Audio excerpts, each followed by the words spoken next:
Doctor గారు, హ్మ్. Kidney patients అనగానే డైట్ మీద మనము అవును. ఎక్కువగా చాలా ఫోకస్ ఇంపార్టెంట్. పెడతాము.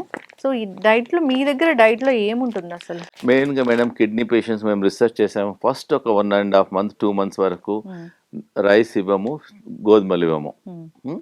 మేము ఓన్లీ ఈ ఫుడ్డే ఎక్కువ ఇస్తాము. ఒకటేమో బార్లీ పిండి ఇస్తున్నాము. బార్లీ పిండితోనే రోటీ చేసుకోవచ్చు. ఇంకోటేమో బార్లీ రవ్వ ఇస్తున్నాం. బార్లీ రవ్వతోన కిచిడి చేసుకోవచ్చు, ఉప్మా చేసేసుకోవచ్చు. ప్లస్ లేదు మా దగ్గరికి రావద్దు, మీరే బార్లీ గింజలు తీసేసుకొని దాన్ని పౌడర్ చేసుకోవచ్చు. ఇదే ఫుడ్ ఇస్తాం. ఒక 1 మంత్, 2 మంత్స్ వరకు ఇదే తీసుకోమంటున్నాం. దాంతోపాటు ఈ వెజిటబుల్స్ ఇస్తున్నాం. హ్మ్. ఆఫ్టర్‌నూన్ ఏమో సొరకాయ తీసుకోమంటున్నాము. నైట్ ఏమో బీరకాయ తీసుకోమంటున్నాము. దీనివల్ల కూడా చాలామందికి కిడ్నీలో వాపు తక్కువైతుంది. కొంచెం క్రియాటిన్ ఇదేంటంటే బార్లీ అనేది డైయూరిటిక్ లాగా పనిచేస్తుంది. Very effective. Easily it is available. Anywhere it is available. Not expensive also. ఇలా డైట్ చేయడం వల్ల చాలా రిజల్ట్స్ వస్తున్నాయి. Thank you.